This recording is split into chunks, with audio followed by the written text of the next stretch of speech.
Hi guys, welcome back to the channel. Right, if you haven't subscribed, go and do it now.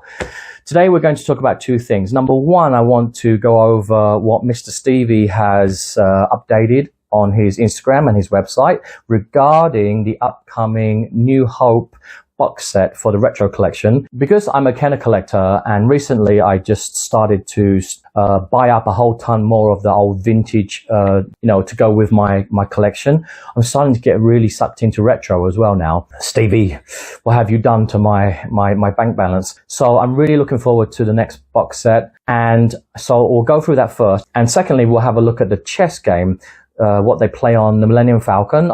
So it was introduced to us in Star Wars, the first movie, number 4, and then I think they play it again in Rogue One and again in The Force Awakens, and it's always fascinated me. I just really want to go and have a look at the 8 monsters that are, because we recently just saw them in the Mandalorian trailer and they're going to be in live action for the first time ever. So I'm thinking, are we going to get some action figures out of this? Because this will be a really, don't miss this opportunity. Hasbro, come on, you've got to give some of them to us, at least 1 or 2. So first, we're going to talk about the retro collection. Thank you, Mr. Stevie, for updating everybody. We are tentatively waiting for the next 6-pack to come out, and we have half the figures, which have been officially announced, and we've got the images, Garandan and CZ, and also, interestingly, now, a lot of people associate R4-M9 with the scene where the rebel troopers are imprisoned and they've surrendered and they're being taken off the ship by stormtroopers. Yes, but this astromech is not a good guy, he's a bad guy. This is an Imperial astromech and R4-M9. And he comes with the extra leg, which apparently you can put onto other astromechs. So 3 down and 3 to go. Mr. Stevie has given us some blacked out images, looks like the Epstein files. I wish they were silhouettes, something just to give us a bit more shape so we could say, oh, I think it's this. You can't even take an educated guess. I'm gonna go ahead and I'm gonna make my own guesses later on in the video, but first let's just, what have we had so far? Because these 6-packs are they fly off the shelves, they're very popular. So the first one we had was Darth Vader, the Imperial Stormtrooper, Farm Boy Luke, Princess Leia, Chewbacca, and Han Solo. And that was so successful.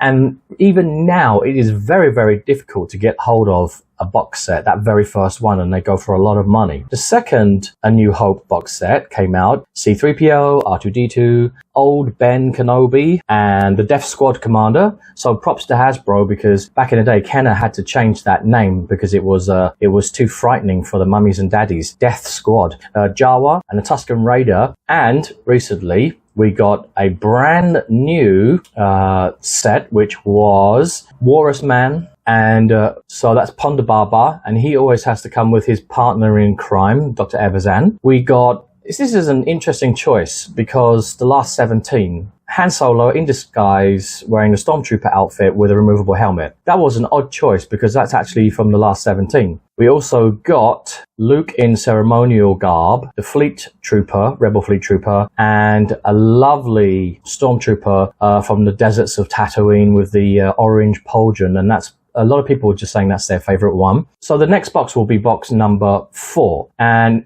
nobody knows what those last 3 will be, although there's a lot of ideas floating around. People are saying that it could be Aunt Beru or Uncle Owen. Also, we would like to have Captain Antilles himself. That would be a really cool figure. And there are some figures from the second wave in 1978 that haven't been released yet, and I can go through them very quickly. So Greedo, Hammerhead, Snaggletooth with the red jumpsuit, and obviously Snaggletooth with the blue jumpsuit and the big silver boots, the Sears catalogue, the exclusive. We haven't got R5-D4, he's another droid we don't have. The Death Star droid, Luke Skywalker in his X-Wing, fighter pilot suit. And there's one more, I think it's the Power droid. I wouldn't put Boba Fett in there. He came out in 1979, and I think he should go in with the Empire Strikes Back collection. So the very first Star Wars movie, there were only 2 waves, and now we're adding to this list and making it longer, which is really exciting. So what do you guys think will be in this next upcoming 6-pack. And it's funny because The Empire Strikes Back had 3 waves and The Return of the Jedi had 3 waves. So they had a lot more figures. Plus, after Return of the Jedi in 1984, they had the Power of the Force card backs with the coins on them, and if I remember rightly, there were 2 figures in that series which actually belonged to A New Hope, so we could also have those 2 in the retro boxes. Now the first one is obviously Han Solo in his Stormtrooper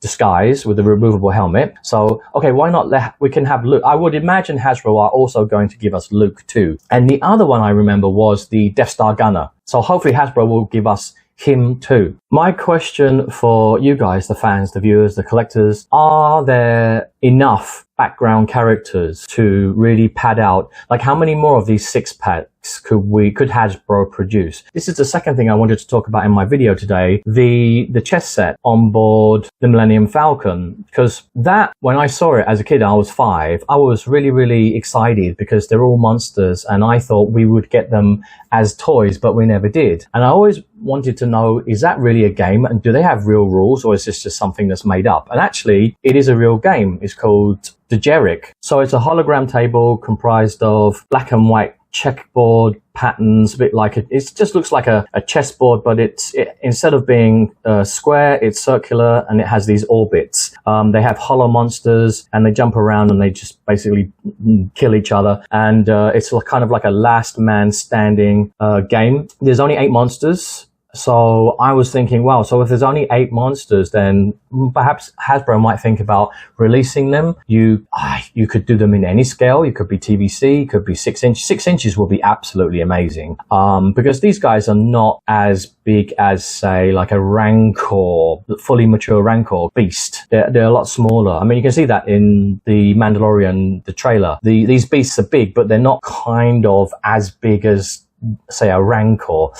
Right, let me go through all the different animals and I'll tell you which ones are my favorite. So the first one is called Nagok, and I'm having difficulty even pronouncing these names. This guy, it looks like he's got 3 heads. This is a species which is of unknown origins according to what I've studied on the internet, but it's a predator and it has these deadly claws. Basically its arms have mouths on them, and its face looks like something from Stranger Things. Very weird looking. Nagoks. Okay, the second one, Claw Slug.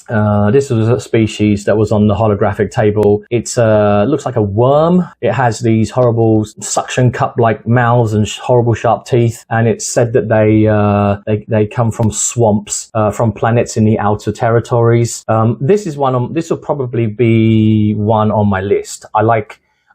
When I was a kid, I liked this one very much, and I wanted it to be in action figure form.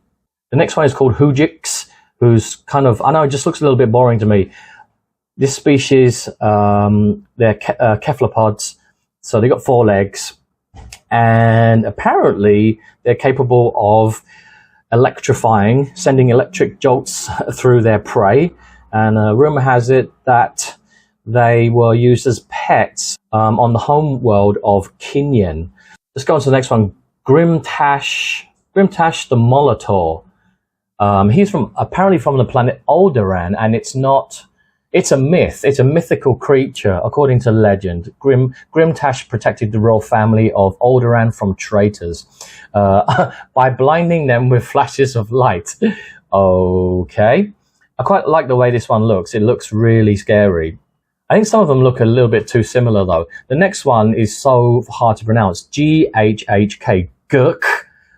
It looks like an insect. It's an insectoid species hailing from the planet Bith. So if you're a Star Wars fan, you should know the Bith planet, because that's where all the Cantina, the band, that's the planet they come from. And it says these were apex predators on their homeworld. So this is probably a really powerful piece to use in the game. All right, let's move on. Next one is a Monarch. Every time I see that, I think Minox, but that's from The Empire Strikes Back. those little winged creatures that were sucking onto the Millennium Falcon. This is a monarch, sentient biped species. It's feared, it's very primitive, but they are intelligent because they have learned to craft their own weapons. So they're hunters. They can actually use spears. Okay, that's interesting. Right, the next two are probably the most popular of all, and they were in the teaser trailer. Mandalorian Savrips. Okay, this guy was my favorite, so definitely I would want this guy in an action figure form. When I was a kid, I really liked this because he looks like a reptile, looks like a dinosaur, basically a T-Rex. It says they are from a technologically primitive planet, the planet Ord Mantell. Oh, hey, that rings a bell. Isn't that where Lando's from? Lando Calrissian. I could be wrong. It says that they're very large in size. They had grey skin and horned heads with red eyes and very long necks. I really like the appearance of the Mandalorian Savrips. So there's a really great scene in the gladiatorial ring with the Mandalorian. So he's actually fighting one of these. And he's also fighting the last one I'm going to mention, which is the Kintan Strider. This species is from the planet Kintan, and it says they are also intelligent and they know how to fashion and use simple tools. This one looked kind of weird. It's as if Phil Tippett ran out of time and they were like, come on, we need one more beast. And he just took some clay, made it look like a gorilla. It looks like King Kong's been, punched in the stomach and punched in the face. I don't think it really looks that creative, but I think that he's definitely going to be in the movie because I think the added extra footage on the end of that teaser trailer did have this guy, and he's like holding a club and he's like beating his chest. Rah! So they are all the 8 monsters from the holographic game, the holochess game. Now, whether or not Hasbro decide to make them, I have no clue, but it would be pretty cool if they did that for the 50th anniversary of A New Hope. How about, even if you wanted to do it in retro style, that would work too. You could have a box set with the retro packaging and maybe put Phil Tippett's face on there and have Phil Tippett's name on it and have the 8 monsters in this one box set. That could be an SDC exclusive or some kind of Comic-Con exclusive. So yeah, that would be really cool. I don't know, what do you guys think about that? Would you like to have any of these creatures in action form figure, and what scale do you think they would look the best in? And obviously, if you had to pick 1 or 2, which ones would you pick? I mean, I would only pick, I would probably pick the Mandalorian Savrip, and I quite like the Slug. I like the Slug very much. I mean, as a kid, I remember those 2 really stuck out in my memory. All right, guys. Right, I hope you enjoyed today's video, a little trip down memory lane, and I'm really looking forward to 2026, 2027 because there's lots of new stuff happening, and I think that compared to this year, it's going to be way more exciting, especially for those of us who grew up in the late 70s with the original trilogy. All the information that I got about Kenner is from this book here, okay? It's called The Ultimate Guide to Vintage Star Wars Action Figures, 1977 to 1985, by Mark Balamo. And I think this is the first edition. There's actually a second edition out there. There are lots of other really good books that you can get for if you want to do a little bit of study about vintage. And there's even books now on the vintage collection, 3.75, the new line from Hasbro. And I wonder, has anyone come up with a Black Series catalog or a Black Series book like this? Because the Black Series is about 11, coming on 12 years old now. So did I miss that, or is that just something that was never ever made? But that would be cool to have that, some kind of reference, because there are lots of special editions and different variations on the same action figures, and the costs tend to go up and down all the time. So I think it's interesting for collectors, for the collecting community, to have these types of books. So guys, don't forget to subscribe, and I will see you in the next one. We will continue our journey through the galaxy and keep talking about Star Wars. May the Force be with you.